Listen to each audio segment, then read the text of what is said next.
पिछले 10 साल में 89 पेपर बाहर हो जाता है सर। इसमें छात्रों की कहाँ गलती है? वो तो फॉर्म भरते हैं एग्जाम देने के लिए। रोजगार की कोई बात नहीं कर रहा, पेपर लीक के ऊपर में कोई सवाल नहीं कर रहा है और इसमें पूरी तरीके से जो पिस रहा है वो भारत देश का युवा है। टिकट का पैसा उधार लेके बच्चा जनरल डब्बे में धक्का खाकर एग्जाम देने जाता है और जैसे एग्जाम दे करके निकलता है पता चलता है कि क्वेश्चन तो बाहर घूमते हैं। हर बात सिर्फ छोटे प्यादे पकड़े जाते हैं। जैसे जब भी पेपर लीक होती है तो कुछ गिने चुने लोगों को पकड़ लिया जाता है। कई ऐसे पत्रकार हैं जब इंडिविजुअल लेवल पर पत्रकारिता करते करते उस जगह तक पहुंचे हैं तो उसके बाद में उनका नामो निशान इस दुनिया से मिट गया है। जी बिल्कुल सर। डिजिटल इंडिया के दौर में सर्वर हैक हो रहे हैं। आप लोग ये बात देखिए, ये पेपर है और ये बिहार एसआई का पेपर है और ये बिहार एसआई के पेपर में ओएमआर को ले जाना भी अलाउड नहीं है, लेकिन उसके बाद भी यहाँ पर कोई एक महिला है, ठीक है, कोई पुरुष है, यहाँ पर ये लोग क्वेश्चन सॉल्व कर रहे हैं, पूरी तरीके से क्वेश्चन सॉल्व कर रहे हैं। मेरा ये सवाल है कि इनके पास में ये पेपर आया तो आया कहाँ से? आंधी अगर चल रही है और एक का घर जल रहा है तो दूसरा ये ना सोचे कि मेरे पे आग नहीं लगेगी, लगता लगेगा पूरा गाँव जल जाएगा और एक एक करके जलेगा।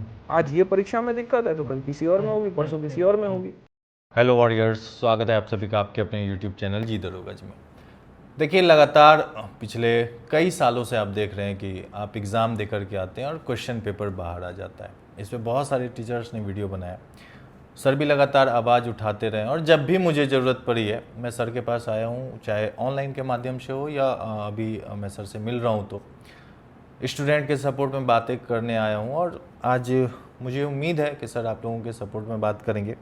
मैं कुछ सवाल लेकर के लाया हूँ जो सर से जानूंगा मैं कि ये जब छात्रों की बात होती है तो फिर या तो चाहे आयोग हो या सरकार हो बिल्कुल चुप हो जाती है, ना ही कोई जवाब देना है। अभी बिहार में बिहार दरोगा का भी पेपर बाहर आया, लेकिन आयोग की तरफ से कोई एक पीसी नहीं रखा गया कि हाँ आप इस वजह से क्वेश्चन इस टाइम पे आया। कुछ नहीं हुआ। सारी चीज़ें मैं सर से जानने की कोशिश करूँगा कि छात्र क्या करें इस पर, क्योंकि पिसाते छात्र हैं। 400-450 किलोमीटर एग्जाम देने छात्र को जाना पड़ता है। ये तमाम बातें हैं, मैं सारा क्वेश्चन लिख करके आया हूँ, एक एक क्वेश्चन पे बात होगी। सर बहुत बहुत स्वागत है आपका। धन्यवाद सर। सर मैं कुछ क्वेश्चंस लिख करके लाया हूँ, मैं एक एक क्वेश्चन पे बारीकी से चर्चा करूँगा। सर पिछले 10 साल में 89 पेपर बाहर हो जाता है सर। इसमें छात्रों की कहाँ गलती है? वो तो फॉर्म भरते हैं एग्जाम देने के लिए और पेपर बाहर हो जाते हैं। सर छात्र करें तो करें क्या? इसमें छात्र को अपने हक की लड़ाई लड़नी चाहिए, मुझे यहाँ मतलब जो लगता है, क्योंकि आप देखो पिछले 10 सालों में आपने इतने पेपर लीक बताएं, कैंसिल तो खैर इससे बहुत ज़्यादा हुए हैं, लेकिन आप देखिए कितने चुनाव लीक हुए हैं। जी बिल्कुल। पिछले 10 सालों के अंदर में कई राज्यों में चुनाव हुए हैं, कई उसके बाद में हमारे जो हैं लोकसभा के भी 2 चुनाव हो चुके हैं, ठीक है, लेकिन इसमें कहीं पर भी कोई लीक की खबर नहीं आई। जब चुनाव की बारी होती है तो हम सियाचिन तक भी जाकर के चुनाव कराते हैं। हम यहाँ हेलीकॉप्टर से बैलेट पेपर ले जाकर के वहाँ पर चुनाव कराते हैं, फिर कलेक्ट करते हैं और पूरे भारत में एक साथ होता है। और उसके मुकाबले अगर हम देखें जो पेपर है वो तो बहुत छोटी संख्या में है, बहुत मतलब कम है। अगर एक पर्टिकुलर की पेपर की बात करें, किसी में 10 लाख फॉर्म भर रहा है, किसी में कोई 20 लाख फॉर्म भर रहा है, लेकिन उसके बाद भी वो चीज़ सही तरीके से नहीं हो पा रही है। अच्छा, बात सिर्फ राज्य सरकारों की नहीं है, केंद्र की परीक्षाओं का भी आलम यही है। आप अगर नीट को ही देखें तो कभी पेपर बहुत टफ बना देते हैं, तो कभी पेपर लीक हो जा रहा है। और ये वो सरकार है जिसने ये कहा था कि जब हम आएंगे तो कोई पेपर लीक नहीं होगा, जब हम आएंगे तो कोई महंगाई नहीं बढ़ेगी, जब हम आएंगे तो काला धन आएगा, जब हम आएंगे तो रोजगार होगा। लेकिन शायद जितने वादों के दम पर इन लोगों ने जनता का विश्वास जीता था, आज वो सभी तरीके से पूरी तरीके से विफल होते दिख रहा है। रोजगार की कोई बात नहीं कर रहा, पेपर लीक के ऊपर में कोई सवाल नहीं कर रहा है और इसमें पूरी तरीके से जो पिस रहा है वो भारत देश का युवा है, ठीक है। इसमें तो कहीं पर दूर दूर तक आप कोई मजबूत अर्थव्यवस्था नहीं बना सकते और विश्व गुरु तो सपने में भी आप नहीं बन सकते, ये आज की सच्चाई है। मतलब विश्व गुरु बनना भी भारत के मतलब विश्व नसीब गुरु में क्या, ही उसके नहीं है। आप यहाँ पहुँच भी बन जाइए तो बहुत बड़ा बात है। विश्व गुरु तो बहुत बड़ा बात आप कर दिए वहाँ पे, ठीक है, क्योंकि जो देश में सबसे ज्यादा आबादी युवाओं की है, जहाँ पर युवा एकदम एक्टिव है कुछ करने के लिए, उसके पास में स्किल है, उसके पास में हुनर है, लेकिन सिस्टम का सहयोग उसको नहीं मिल पा रहा है कि वो आगे बढ़ पाए, तो उस देश का कल्याण कैसे हो सकता है? जी सर बिल्कुल। चलिए और भी सवाल है सर। टिकट का पैसा उधार लेके बच्चा जनरल डब्बे में धक्का खाकर एग्जाम देने जाता है और जैसे एग्जाम दे करके निकलता है पता चलता है कि क्वेश्चन तो बाहर घूम रहे हैं। सिर्फ टिकट का पैसा उधार लेके नहीं जाता है, फॉर्म भरते वक्त भी पैसा उधारी में होता है। रूम रेंट भी उसको कई बार अपने रूममेट से उधार लेके देना पड़ता है, तो कई बार घर से अनाज बेच के देना पड़ता है। खाने के लिए उसको ये पता है कि भैया अगर चावल दाल महंगा हो गया तो घर से अपना राशन उठा के लेके जाते हैं। तो पूरी तैयारी ही उसकी उधारी पर चल रही है जी, पूरी तैयारी उसकी वहाँ पर अभाव में चल रही है, कष्ट में चल रही है। आप कितने बच्चों को ऐसे देखते होंगे रोज पनीर का सब्जी बना के खाते हैं, बिल्कुल। और पनीर भी क्या खाए, उसमें भी मिलावट है। ठीक है। तो अगर हम देखें तो तैयारी का हर एक अंग हो, चाहे रहना हो, खाना हो, एक तरीके से स्टडी मटेरियल हो जाए, कोचिंग्स हो जाए, सब कुछ हो जाए, वो सब कुछ है। तो जब हम बात करते हैं ना पेपर कैंसिल होता है, तो हम सिर्फ इस बात पर बात करते हैं कि इतने धक्के खा के बच्चा पेपर देने गया था, उसका आने जाने का किराया हो गया, होटल हो गया, सिर्फ इतना ही क्यों? आप ये भी तो देखिए कि कई ऐसी परीक्षाएं जैसे AUDO का आपने कहा, आप उसके बाद में आप देखो वो कैंसिल हो गया। अब कैंसिल होने के बाद में अगर मानिए 6 महीने के बाद वो पेपर होता है, ये 6 महीने का भार कौन उठाएगा? ये 6 महीने के अंदर में कितना पैसा आपको रहने का, खाने का, वापस से तैयारी करने का लगेगा, ये कौन करेगा? जो समय बर्बाद हुआ है वो यहाँ पर उसका भरपाई कौन करेगा? मैं एलिजिबल हूँ, मुझे पता है मेरा सिलेबस कंप्लीट हो गया, मुझे पता आप आज मेरी परीक्षा लगा लो, मेरी नौकरी लगनी तय है। उसके बाद भी आप मेरे को 1 साल जबरदस्ती कह रहे हो तो वही किताब पढ़ और दोबारा से पढ़, क्यों? क्योंकि मेरे अंदर कमी थी, मैं पेपर कंडक्ट नहीं करवा पाया। आप एक बात बताइए, जब बच्चा भी होता है तो 1 साल का समय होता है कि तीसरी से वो चौथी में जाएगा, चौथी से 5वीं में जाएगा। पता चल रहा है आपके यहाँ परीक्षा नहीं हो रहा है, जबरदस्ती उसको कह रहे हैं 2 साल तो चौथी क्लास में ही पढ़, तो पैसा कौन देगा फिर उसका वहां पर वो तैयारी करने का? ये भी तो समझना पड़ेगा ना। या तो ऐसा लेकर के आए स्कीम की भैया कॉम्पनसेशन दे, कुछ ऐसा दे वहां पर, बट ये तो करेंगे नहीं। ठीक है, तो ये बड़ा मुश्किल है, इसके लिए बच्चों का बहुत नुकसान हो रहा है। मैं सिर्फ इस पहलू से नहीं देख रहा हूँ कि आने जाने का किराया और कष्ट, मैं पूरी तैयारी को एक सही तरीके से देख पा रहा हूँ कि कई बच्चे तो ऐसा होता है ना कि जब पेपर लीक होने के बाद में दोबारा पेपर होता है, वो दोबारा पेपर देने जाते ही नहीं है, वो अटेंडेंस ही वहाँ पर नहीं हो पाती है।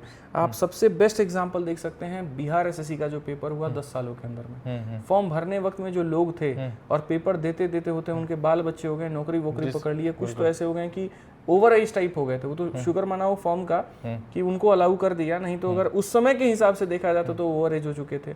कई लोग तो पेपर देने पहुंचे ही नहीं, अपने जीवन में बहुत दूसरे कामयाबी तक पहुंच गए थे। तो 10 साल 12-12 साल तक आप पेपर करवा रहे हैं, तो ये कहाँ का प्रणाली है, कहाँ पर होगा? 10 साल तक कोई व्यक्ति एक ही जगह पे आपकी राह तकता रहेगा, अच्छा अब आप पेपर कंडक्ट करवाएंगे, हम नौकरी देंगे जी, नहीं हो सकता। दुनिया बदल रही है, तेजी में बदल रही है, लोग भाग रहे हैं, यहाँ पर एक एक दिन की जीविका का सवाल है जी सर, बिल्कुल ठीक है। तो ये गलती है वहाँ पे सिस्टम की है। सर तीसरा सवाल है सर, हर बात सिर्फ छोटे प्यादे पकड़े जाते हैं, जैसे जब भी पेपर लीक होती है तो कुछ गिने चुने लोगों को पकड़ लिया जाता है। जहाँ से पेपर लीक हो रही है, जो सिस्टम में मेन बैठकर पेपर लीक करवा रहा है, सर वहाँ तक क्यों नहीं पहुँच पाते? क्या आयोग नाकाम है? कहा कि वहाँ तक लोग नहीं पहुँच पा रहे हैं। पहुँच तो सब पा रहे हैं, कई विधायक, कई MP, कई MLA तक इसके अंदर में सम्मिलित हैं। कुछ लोग तो ऐसे हैं कि पेपर लीक 10 सालों से करा रहे थे, बाद में चुनावी लड़कर के विधायक बन गए, अब नाम नहीं लेंगे उनका, छोड़िए हटाइए। ठीक है, मतलब तो नाम आपको भी पता है, सब पता है हमें। यहाँ पर काफी सारे UP के हैं और बहुत सारे अलग अलग राज्यों के हैं जो काम ही यही कर करके वहाँ सिस्टम तक पहुँचे हैं। तो ऐसा नहीं है कि किसी को पता नहीं है कि सरगना कौन है। जब STF यहाँ पर एक तरीके से रेड करती है, जब CBI करती है, लेकिन उस पॉइंट तक पहुँचने के बाद में उनके हाथ बंध जाते हैं। कई ऐसे पत्रकार हैं जब इंडिविजुअल लेवल पर पत्रकारिता करते करते उस जगह तक पहुंचे हैं, तो उसके बाद में उनका नामो निशान इस दुनिया से मिट गया है जी, बिल्कुल। तो ये तो ऐसा है ही नहीं। आज मैं आपको बताऊं, आप अपने देश के एजेंसी को कम मत समझिए। अगर आप किसी पन्ने पर साइन भी कर देंगे ना, तो साइन देखते हुए ये बता देंगे कि आपने ये साइन कब किया था। मैं आपको बता रहा हूँ, कई ऐसे लोग हैं मेरे जिनके CBI इंक्वायरी में हुई थी, जब मेरी उनसे बातचीत होते रहती है तो एक एक चीज़ वो बताते हैं। आपके शर्ट के बटन को देखते हुए यहाँ पर ये बता देंगे कि आपने कितनी बार पहना और क्या पहना। तो ये तो फिर भी पेपर लीक है। नियत अगर साफ तो चीज़ें बड़ी आसानी से हो सकती है, क्योंकि आप ये सोचिए जो लोग CBI में जाते हैं, जो STF में जाते हैं, उनकी ट्रेनिंग नॉर्मल थोड़ी होती है। उनको इन्हीं चीज़ों के लिए ट्रेन किया गया होता है, इन्हीं चीज़ों के लिए बताया गया होता है। तो ऐसा है क्या वहाँ पर कि ये जाएंगे और फिर गिरोह को नहीं पकड़ पाएंगे? क्या जो व्यक्ति चोरी कर रहा है वो इनसे ज़्यादा समझदार है? नहीं है, बट इनके ऊपर पॉलिटिकल प्रेशर है, इनके ऊपर में एक दायरे में रह करके काम है। आप एक बार ब्यूरोक्रेसी को आप छूट दे दीजिए, आप ये कह दीजिए कोई नेता, कोई मंत्री, कोई MP, सत्ता विपक्ष कोई भी इन्वॉल्व हो, निष्पक्ष यहाँ पर रखो, तुम्हें फुल ऑटोनॉमी है और यहाँ उनको जेल में डालो, पता चलेगा हाथ CM तक पहुँच जाएगा। मतलब सरकार ही है हाँ, तो फंड में तो जाना है ना पैसा, ताकि चुनाव भी तो लड़ पाए। सर डिजिटल इंडिया के दौर में सर्वर हैक हो रहे हैं, और क्या आयोग जानबूझकर सस्ती IT कंपनीज को चुन रही है एग्जाम कंडक्ट करवाने के लिए? आयोग असल में कुछ कर नहीं सकती है। मैं अगर SSC में ही देखूं तो कहीं ना कहीं मुझे बार बार ये मजबूरी नजर आती है, ठीक है, चेयरमैन साहब की, कि भैया उसी से पेपर कंडक्ट करवाना है जहां से ऊपर के आदेश आए हैं, या टेंडर ही उस तरीके से सेट करना है कि जो व्यक्ति जिसको कहा जा रहा है बार बार किसको फिट करना है, तो उसके हिसाब से। मतलब मैंने ये समझ लीजिए कि आपने ये कहा कि सर मेरा एक भाई है, आपको उसको नौकरी पे रखना है, और वो 5 फीट की उसकी हाइट है, तो अब मैं टेंडर ही ऐसा निकालूंगा कि 5 फीट से ऊपर वाला उसमें अप्लाई ना करे। सांवला है तो सांवले लोग अप्लाई करें, ठीक है। मान लीजिए एक हाथ से उसका एक उंगली नहीं है, तो ऐसा हो कि एक उंगली उसका ना हो, वो अप्लाई करे। अब प्रक्रिया ही ऐसी बना दी जाएगी, उस कैटेगरी में 1 से 2 लोग फिट करेंगे और उसके बाद उसमें फेवरिज्म कर दिया जाएगा। तो ये पूरा मैं कह रहा हूँ ना सर, देखो खुल करके बातें अगर आप करोगे तो कहानी बहुत लंबी चौड़ी है। मैंने बहुत गहराई से देखा है। एसएससी में जब एडिक्विटी हो रहा था, एडिक्विटी के पहले के यहाँ पर जो क्राइटेरिया थी वो एकदम ऐसी थी कि उसके अंदर में वो एंट्री ले ही नहीं सकती थी।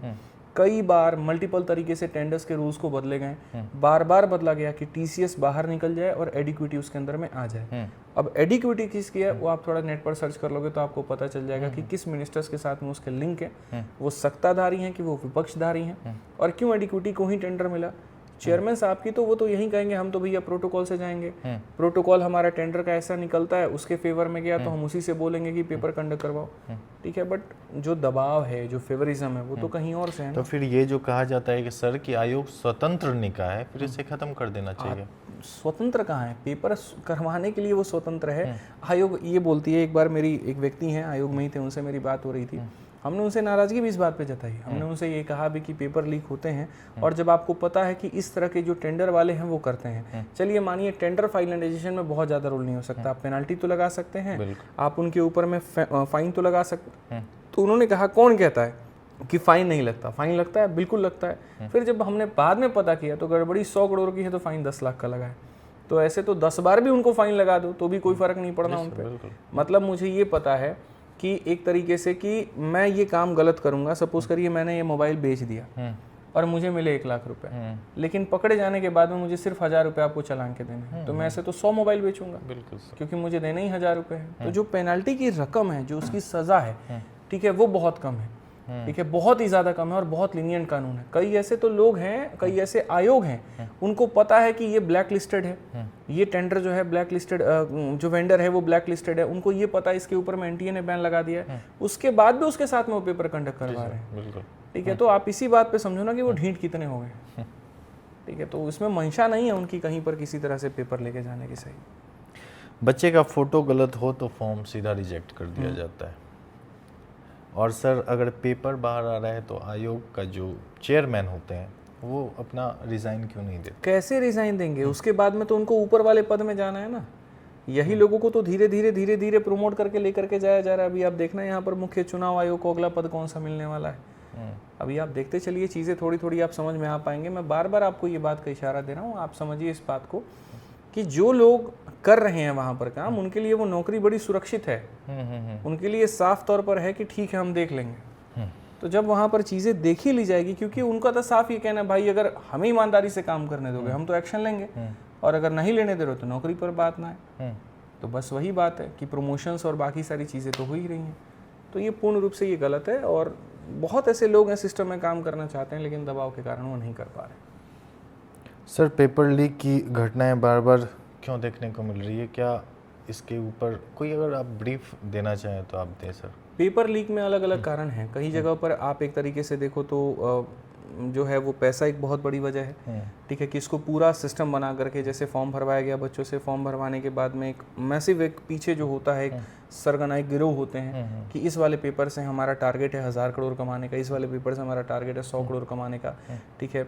सीटों की खरीद बिक्री जिस तरीके से होती है, मतलब बहुत बहुत अलग अलग कारण है सर। कुछ पैसे वजह हो सकते हैं, कुछ डिपार्टमेंट के अंदर अपने ही लोगों को फिट करना एक वजह है, ठीक है। आप वहाँ पर देखिए, मतलब एक जो ईमानदार बच्चा है बड़ा मुश्किल से उसके पास में चीज़ें छन छन के जा रही हैं। दूसरा एक ये भी कारण है कि मल्टीपल सिस्टम्स पर फेवरिज्म का होना। आज के समय अगर मानो कि कोई वेंडर है, मानो 100 रुपये जैसे विधायक फंड से पास होते हैं, तो सबसे पहले जिसके पास पास हो रहे हैं 20 रुपये वही रख लेगा, फिर उसके बाद 20 रुपये वो रखेगा, फिर ऐसे करते करते करते करते 100 रुपये पास हुए, 10 रुपये का रोड बना। कुछ कहानी पेपर लीक में भी ऐसे ही है। जैसे पेपर जहाँ पर सेट होता है, थोड़ा सा यहाँ पर वो अपने लिए 20-25-100 बच्चों से पैसा लेकर के वो अपना काम कराएगा, फिर जिसके पास में गया वो भी सोचता है 20-50 से हम भी कमा लें। अंत में जाते जाते सेंटर वाला भी ये बात सोचता है कि अब तो मेरे हाथ में भी है और लूपहोल्स इसके अंदर में है, तो इस लूपहोल का फायदा उठा करके एक काम करते हैं, रिमोट सिस्टम या रिमोट एक्सेस के माध्यम से बगल वाले बिल्डिंग में लोगों को बिठा करके कुछ हम भी कमा लेते हैं। तो यहाँ दिक्कत एक मोड़ पर नहीं है, हर एक कदम पर है। और जब तक आप इसको पूरी तरीके से वाइप आउट नहीं करोगे, पूरी तरीके से स्ट्रिक्ट नहीं करोगे, ठीक है, लॉकिंग सिस्टम आप लेकर के नहीं आओगे, नहीं आ पाएगा। मतलब आपको सिस्टम ऐसा चूज करना पड़ेगा कि जैसे हर एक, मतलब पहले तो बहुत सारे लेयर हैं, उस लेयर को खत्म करो, आप उसको 2 लेयर 3 लेयर पे लेके आओ। जैसे क्वेश्चंस आप देखो, आप एक बात बताओ, बहुत सिंपल सी बात कर रहा हूँ भाई, आपने मुझे अपनी किताब दी छापने के लिए, ठीक है, अपने प्रेस में मैंने आपको छापी किताब, और उसके बाद में मुझे कल जाकर के ये बच्चों को कराना है, तो मैं जब आपकी किताब छापूंगा तो जो मशीन में पन्ना लगाने वाला आदमी होगा वो अंधा थोड़ी होगा, तो क्वेश्चन तो देखेगा, फोटो वहां भी खींचेगा, छपने के बाद में जब जाएगा जो आदमी क्वेश्चन को गाड़ी के अंदर में रखेगा, क्वेश्चन वो भी देखेगा। अब आप बोलोगे सील लग जाता है, ये लग जाता है, कई ऐसे तरीके हैं सील हटाने के, आपके सामने ही वहां पर बीपीएससी के चेयरमैन थे, ये ऐसा पन्नी है जो कभी फटेगा नहीं, 2 मिनट में वहां पर वो फट गया। तो आप क्या समझ रहे हैं इस बात को लेकर के? आपको पता है कि ऑफलाइन पेपर में जहाँ पेपर छप रहा है वहां से होगा, जहाँ ट्रांसपोर्ट हो रही है वहां पर नीट में, तो ये भी कहा गया था, हमने जीपीएस सिस्टम लगाए थे, मैंने इस बात पर भी कहा आपने जीपीएस सिस्टम से ये तो ट्रैक कर लिया कि गाड़ी कहाँ से कहाँ गई, बीच में रुकी तो नहीं, आपने ये थोड़ी ट्रैक किया उस गाड़ी के अंदर में किसी बंदे ने बैठ करके वीडियो नहीं बनाया, क्या आपने इस बात की ट्रैक की, क्या आप 24/7 सीसीटीवी सर्विलांस में थे?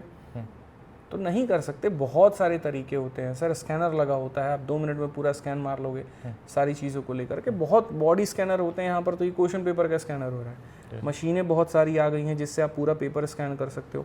तो ये ख़त्म करके जो ऑफलाइन पेपर मोड है इसको पूरी तरीके से ख़त्म किया जाए और ऑफलाइन पेपर मोड को आप ऑनलाइन में शिफ्ट करें।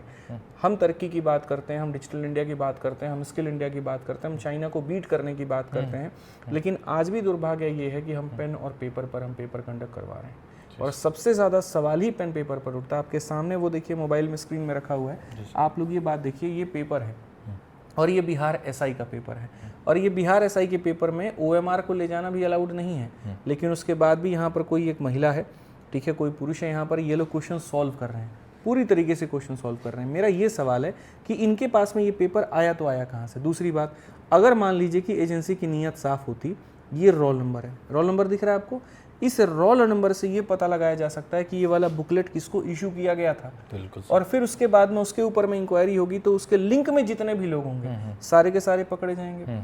तो अगर मान लीजिए कि एक तरह से बच्चे सवाल उठाते हैं, इस तरह की फोटो बाहर आती है, तो ये जिम्मेदारी आयोग की बनती है, इसके ऊपर में तुरंत जांच बैठवाए, उसके बाद में इसको सत्यापित करे और वहां पर उन लोगों को सामने ला करके प्रेस कॉन्फ्रेंस करा करके ये सारी की सारी चीजें, कहानियां बताएं कि ये हुआ तो हुआ कैसे और अब इतने जगहों पर गलतियां हुई है तो हमने सीखा क्या और उससे हम सुधार कैसे करेंगे। तो ये तो आयोग की जिम्मेदारी है। अब इसको सीधा वो कर देते हैं, नकार देते हैं। नकारने का मतलब ये है अरे यार सरदर्दी खत्म करो भाई, जैसे जैसे लोग आ रहे हैं भरो, ये अंदर की बात है, अरे खत्म करो सरदर्दी, जैसे भी लोग आ गए जो भी आ गए भरो, बहाली निकालो, अगली पर देखेंगे। एक पेपर कराने में 5 साल लग जा रहा है, सरदर्दी बन चुका है। ये सिस्टम को सही करने का समाधान नहीं निकाल रहे हैं, बस उसको सरदर्दी मान करके उसको निपटाना है। अरे खत्म करो, जली रोटी बने जैसी बने खा के खत्म करो, दोबारा मेहनत नहीं करेंगे। सर आयोग का एक चीज समझ में नहीं आता, वो मांगती है स्टूडेंट से प्रूफ। जब क्वेश्चन पेपर आप दे तो दिया, अब इसमें स्टूडेंट और क्या प्रूफ दे? आप अपने सेंटर पर पेपर कंडक्ट करवा रहे हो, आप मुझे ये कह रहे हो क्वेश्चन पेपर आप लेके जा नहीं सकते, फिर भी बच्चे के पास में इस तरह से सबूतें उड़ती उड़ती आ रही हैं और वो आपको दे रहा है, तो अब आपकी नैतिक जिम्मेदारी बनती है ना कि इस बात की आप पुष्टि करो। यूपी में तो उल्टा हो गया, यूपी में तो ये कहा गया आयोग ने कि हेल्पलाइन नंबर जारी किया और बाकी चीजें कि अगर आपको गलती पता चले तो आप हमें बताना। पता चला जिन लोगों ने बताया उन्हीं के ऊपर में एफआईआर हो गया। सर वही तो बिहार में भी है, ईओयू बनी है आर्थिक अपराध इकाई कि आपको कोई भी जानकारी मिलती है तो आप हमें बताओ, ये हेल्पलाइन नंबर है, और जब बताने जाओ तो प्रूफ क्या है, तो प्रूफ स्टूडेंट कहाँ से प्रूफ भी आप दे दोगे ना तो इनडायरेक्ट में आप ही लपेटे में आओगे जी, ये भी हो रहा है हालत। और उसके लिए अगर आप लड़ने जाओ तो सबसे ज्यादा तंग आपको किया जाएगा, ये बड़ी समस्या। आप बच्चों की जो है, मुझे बार बार मैं ये बात कहूंगा कि देखिए लड़ाई आपकी है, आपको लड़ना पड़ेगा, ठीक है, और आपको नैतिक तरीके से, अच्छे तरीके से, बिना हिंसा किए आपको लड़ना पड़ेगा। गांधी जी ने भी कई सारे देश में यहाँ पर जो है वो लड़ाइयाँ लड़ी हैं, उस समय भी यहाँ पर उन्होंने हमें कई सारी चीज़ों में जीत दिलाई है। अगर आपकी नीयत साफ है, आप सही चीज़ के लड़ रहे हो, तो ये बहुत छोटी सरकार है।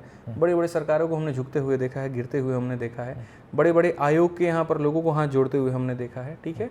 तो आपकी जो अपनी एकता है, आपकी जो अपनी बातें, आपकी जो अपनी ईमानदारी है, उस बात पर अगर आप मिल करके आप अपनी बात को सरकार तक पहुंचाओ तो ऐसी कई सारी चीज़ों के एक दिन में सीबीआई इंक्वायरी, एसटीएफ और सब चीज़ आपके लिए पॉसिबल है।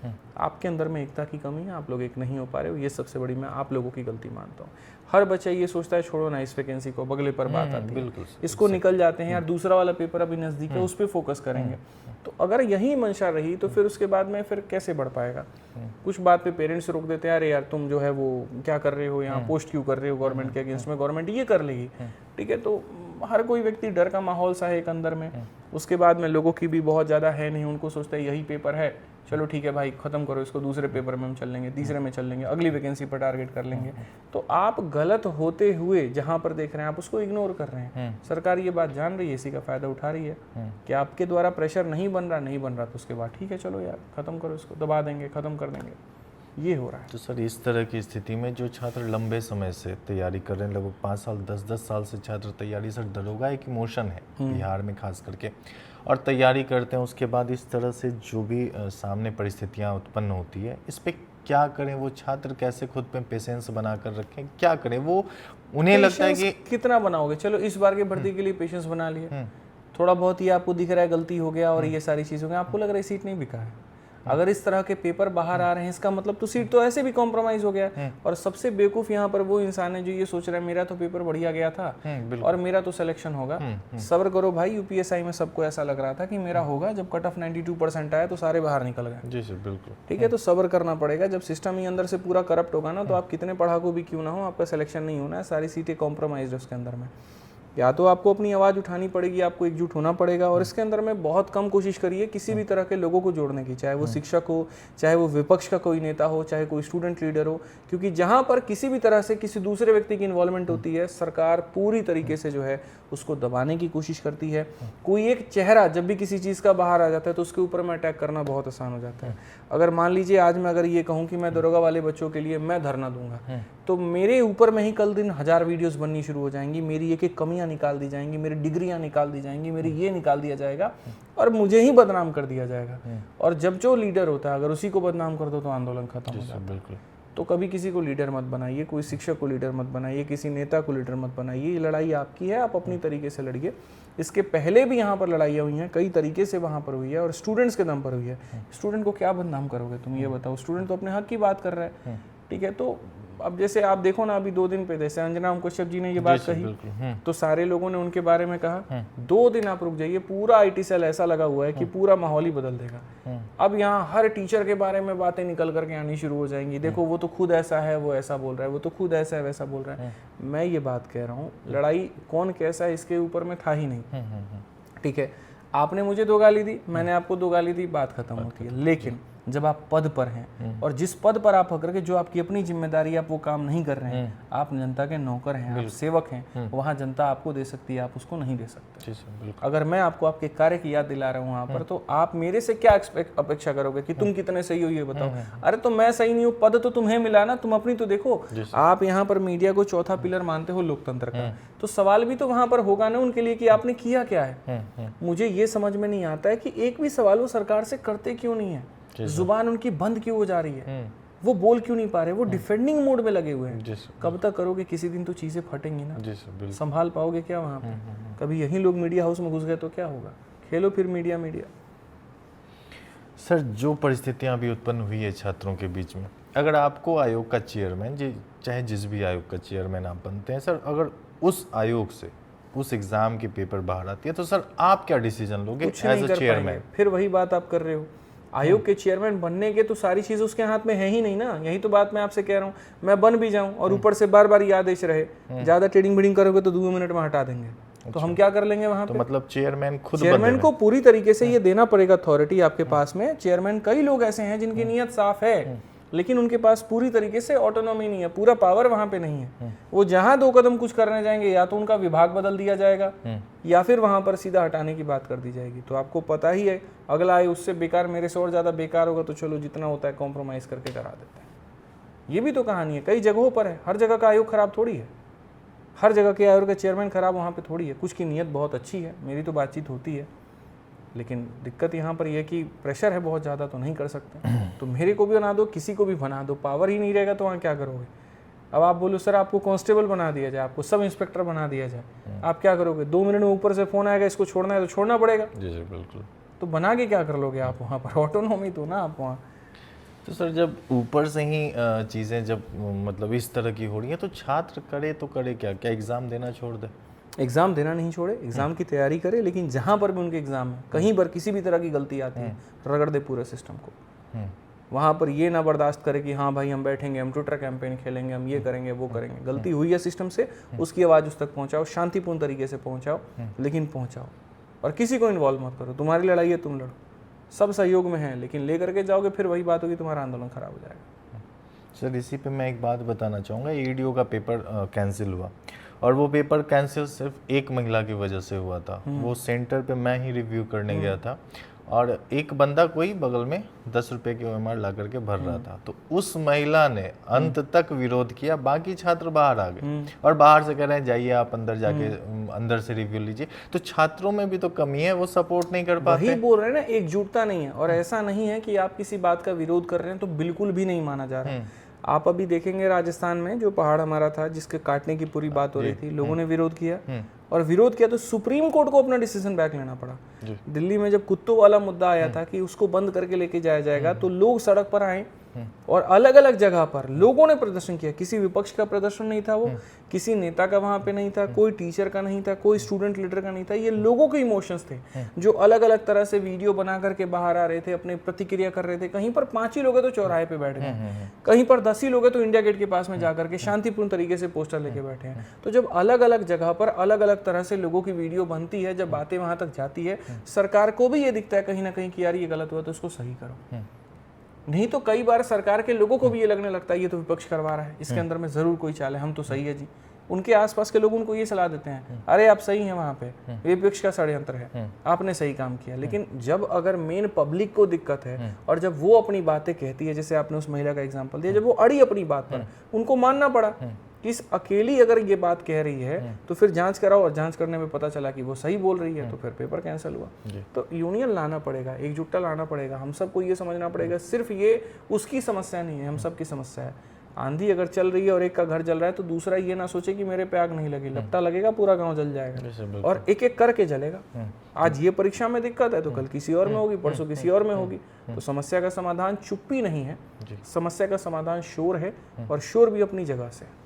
सर ऐसे लोगों को क्या करना चाहिए जो भी पेपर लीक में जो भी पकड़ा रहे हैं, जैसे इनको तो खत्म ही कर दो, इनको आप ऐसी सजा दो वहाँ पे कि इनकी रूह कांप जाए, आने वाली 7 पीढ़ियाँ तक इनकी सोचे वहाँ पर कितने बच्चों के भविष्य को मारने की सजा बहुत गंभीर हो, कि हम ऐसा करने से भी ना सोचे। मैं पहले भी कह रहा था, फिर से ही बात कह रहा हूँ, किसी इंसान की अगर आप हत्या करते हो आप पे एक धारा लगती है, जब आप पेपर लीक करते हो तो कई लोगों के सपनों की हत्या करते हो, आप पे कई धारा लगनी चाहिए, और ऐसी ऐसी लगनी चाहिए जिसमें आप बाहर निकलने के बारे में भी ना सोच पाओ। हो ही नहीं सकता सर।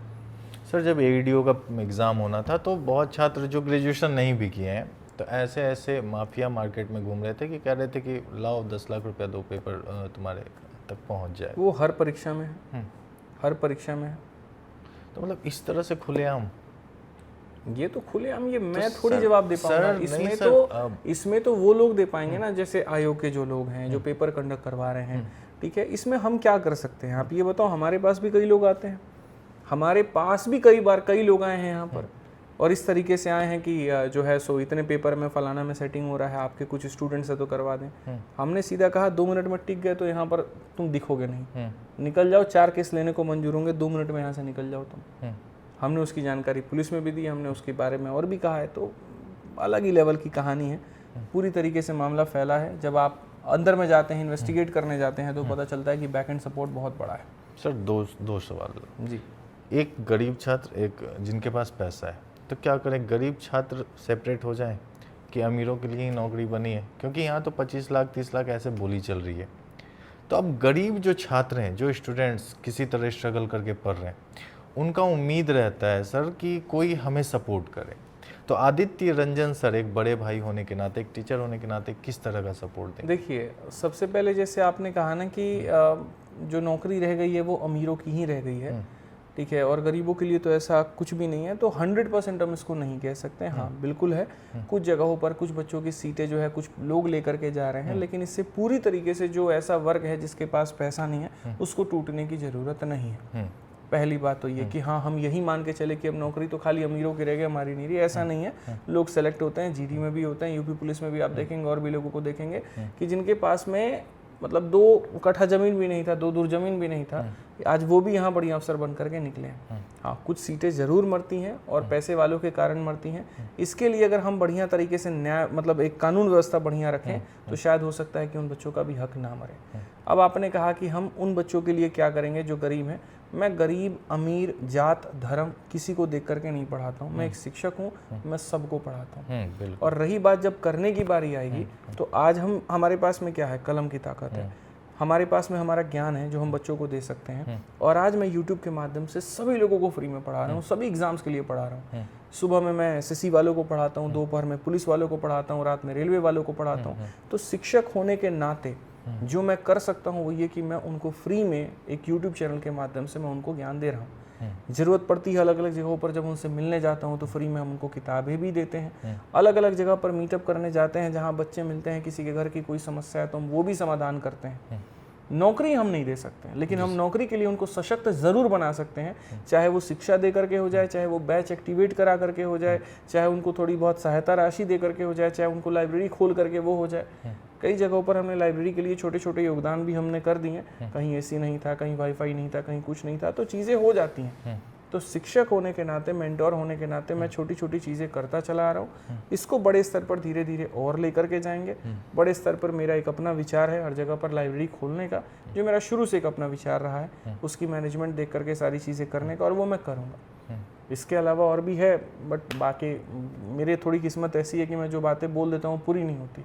तो मैं इसीलिए अपने मन में ही रखने की कोशिश करता हूँ कि जब मैं पूरा करूँगा, जिनको लाभ पहुँचेगा वो खुद समझ जाएंगे बोलने की क्या आवश्यकता है। सर, जो बच्चे टूट चुके हैं इस तरह की चीज़ों को देख करके, उनके लिए क्या आपका संदेश रहेगा? जो टूट गए हैं भाई, आप लोगों के लिए एक ही बात मैं कहूँगा और दिल से ये बात कहूँगा कि थोड़ा सा धैर्य रखिए, ठीक है, अपने तैयारी के ऊपर में, चीज़ों के ऊपर में, और अगर आपके साथ गलत हो रहा है तो कृपया करके एकजुट हो जाइए। आपके चुप रहने से चीज़ें नहीं होने वाली है, ठीक है। आप चुप रहेंगे, आप सोचेंगे कि ऑटोमेटिक चीज़ें बदलेंगे, तो कुछ भी नहीं बदलेगा, ठीक है। ये देश अब बहरों की हो चुकी है, यहाँ पर आपको आवाज़ सुनानी पड़ेगी। थोड़ा भगत सिंह को पढ़िए तो आपको चीज़ें समझ में आएंगी, थोड़ा गांधी को पढ़िए तो आपको चीज़ें और बेहतर समझ में आएंगी, ठीक है। अपनी आवाज़ के लिए कैसे लड़ा जाता है, क्योंकि अगर आप धीरे धीरे शांत हो जाएंगे तो आने वाली पीढ़ी आपसे ये बोलेगी जब तुम्हारे साथ गलत हो रहा था तुम सो रहे थे, तुमको बोलना चाहिए था, ठीक है। आपकी आवाज़ है अपनी, आपके साथ में गलत हो रहा है तो आप वहाँ सरकार तक अपनी बात पहुँचाओ। और सिस्टम को नहीं बदलोगे जब तक यहाँ पर एक के अंदर में मतलब बढ़िया सा नियम कानून नहीं बनेगा, जब तक यहाँ पर ये नकलचियों को दबोचा नहीं जाएगा, जब इनको कड़ी सज़ा नहीं दी जाएगी, ठीक है, तब तक बाकी जो पेपर हैं उनके अंदर में खौफ पैदा नहीं होगा। मैं जानता हूँ डर की वजह से काफ़ी सारी चीज़ें रुक जाती हैं, तो ये डर भी पैदा करना बड़ा ज़रूरी है और ये आपके माध्यम से ही हो पाएगा, ठीक है। तो पढ़ाई आपने बहुत कर ली है, ऐसा नहीं है कि आपने पढ़ाई नहीं की है, लेकिन पढ़ाई के साथ साथ अपनी हर वो जगह से आप छोटे छोटे मीम के माध्यम से आप बताइए, वो भी बड़ा शानदार तरीका है। आप क्रिटिक्स के माध्यम से बताइए, जो लड़कियां हैं बाहर नहीं निकल सकती हैं, आप वहाँ पर अपनी तरफ से अलग अलग वीडियोस बना करके, आप टिकटॉक पे वीडियो बनाते हैं, मास्क पहन करके आप बनाते हैं, वहाँ पे आप यहाँ पर मास्क पहन के बना सकते हैं अगर आपको आइडेंटिटी की दिक्कत है। लेकिन सरकार तक बातें तो पहुँचाइए। आप इंस्टाग्राम का अकाउंट बनाना सीख जाते हैं, लेकिन आप ट्विटर पे अकाउंट बनाना क्यों नहीं सीखते हैं? ट्विटर तो पूरी तरीके से ग्लोबल है और भी लोग वहाँ पर देखते हैं, किसी का पोस्ट पे कोई स्ट्राइक नहीं मार सकता है, कोई डिलीट वहाँ पर नहीं करा सकता, तो आप अपनी बातों को भी तो वहाँ से सरकार तक पहुँचा सकते हैं। बाकी जो संगठन हैं जो छोटे मोटे छात्रों के हैं, वो भी अपने साथ में जो जेन्युइन मुद्दा है जा करके अलग अलग MP को, MLA को, हर जगह पर आप संज्ञान दें। तो पहले तो पूरी तरीके से आप शांतिपूर्ण तरीके से जितना हो सकता है आप लोगों तक अपनी बात पहुँचाएं। जब नहीं हो तो फिर कहीं बैठिए, जमघट लगाइए, फिर उसके बाद में वहाँ से पूरे देश तक आवाज़ सुनाइए, लेकिन शांत मत रहिए। आपकी शांति आपको नाकामयाब बना देगी। सर, एक लास्ट मेरा सवाल है सर, कोई भी एग्ज़ाम होता है उसमें क्वेश्चन पेपर नहीं दिया जाता, ना ही आंसर की मिलता है, ना ही OMR का कार्बन कॉपी मिलता है, उस तरह के एग्ज़ाम को आप किस नज़रिए से देखेंगे? क्या मैंने पहले ही कहा कि ये बहुत रद्दी चीज़ है, ये पूरी तरीके से जो है लोगों को लूपहोल एक क्रिएट कर रहा है, जहाँ पर सीट की बिग जो खरीद फिरौत है वो बढ़ जाएगा, जहाँ कहीं ना कहीं जो है पेपर लीक की संभावना बढ़ जाएगी। नीयत बहुत साफ़ है, टेक्नोलॉजी आपके पास में, हम 2026 में जी रहे हैं, जहाँ टेक्नोलॉजी इतनी शानदार है कि पहले सोचिए ईयरफोन के लिए पूरा तार लगा करके आता था मोबाइल में, अब आप यहाँ लगा रहे हैं, मोबाइल वहाँ रखे हुए हैं, गाना आपको सुनाई दे रहा है। ये ऐसा हो गया कि आप बोलते हैं अलेक्सा ये गाना बजाओ तो अलेक्सा गाना बजा रही है। आपको बिना ड्राइवर की भी ज़रूरत नहीं है गाड़ी चलाने के लिए, वो इतना सेंसिबल है कि उसको पता है कि कितना स्पीड रखना है, कब ब्रेकर है, कब क्या है। हम उस दुनिया में वहाँ पर जी रहे हैं और ऐसे में आज भी हम कार्बन कॉपी में काला पीला कर रहे हैं। तो क्यों कर रहे हैं भैया, क्या जरूरत है, वहाँ पे खर्चा तो बराबर ही आ रहा है। इस इनफैक्ट ऑनलाइन कराने में खर्चा कम है। आप ऑफलाइन कोचिंग में पढ़ने जाते हैं 11,000 फीस होती है, उसी टीचर से आप ऑनलाइन पढ़ते हैं 1100 में हो जाता है। क्यों हो जाता है? वॉल्यूम का खेल है। तो ये चीज़ें करनी पड़ेंगी ना। सेंटर्स अगर हमारे पास में इतनी संख्या में नहीं है तो क्यों नहीं है भाई? नहीं है तो गवर्नमेंट सब्सिडी पास करके अलग अलग जगह पर सेंटर बनाए। नहीं है तो जो प्राइवेट वेंडर्स हैं उनको सब्सिडी दे, उनको वहाँ पर रियायत दे कि भाई आप खोलो, हम आपकी मदद करेंगे और आपके साथ हमारा इतने सालों का ये कॉन्ट्रैक्ट रहेगा और ये होगा। जहाँ मेट्रो शहर में बन सकता है तो वहाँ अलग अलग जगह पर सेंटर क्यों नहीं बन सकते? परीक्षा कराने के लिए क्यों नहीं हो सकता? तो नियत और स्ट्रक्चर अगर सही रहा तो बेस्ट होगा। हज़ारों लाखों करोड़ बना करके एयरपोर्ट आप बना रहे हो तो वहाँ बच्चों के लिए तो सेंटर तो बना ही सकते हैं जो कि उसके नाम मात्र की कीमत में आ जाएगा। यहाँ पर तो दिल्ली में मैं रहता हूँ, देखता हूँ एक रोड आज बनती है, 4 दिन बाद फिर याद भूल जाता है वो कि अरे पाइप डालना भूल गए थे, फिर आकर के रोड खोदता है। फिर उसके बाद में हो जाएगा अच्छा रुको रोड बना देते, फिर बोला रहे नहीं नाला खोदना भूल गए थे। एक रोड को तुम 4 बार बना रहे हो उसके लिए पैसा है, लेकिन तुम यहाँ बच्चों का पेपर सही से करना करवा पाओ, शिक्षा पर ध्यान दे पाओ, उसके लिए पैसा नहीं। उल्टे सीधे इन्वेस्टमेंट है, कोई आइडियोलॉजी नहीं है, क्या करोगे आप?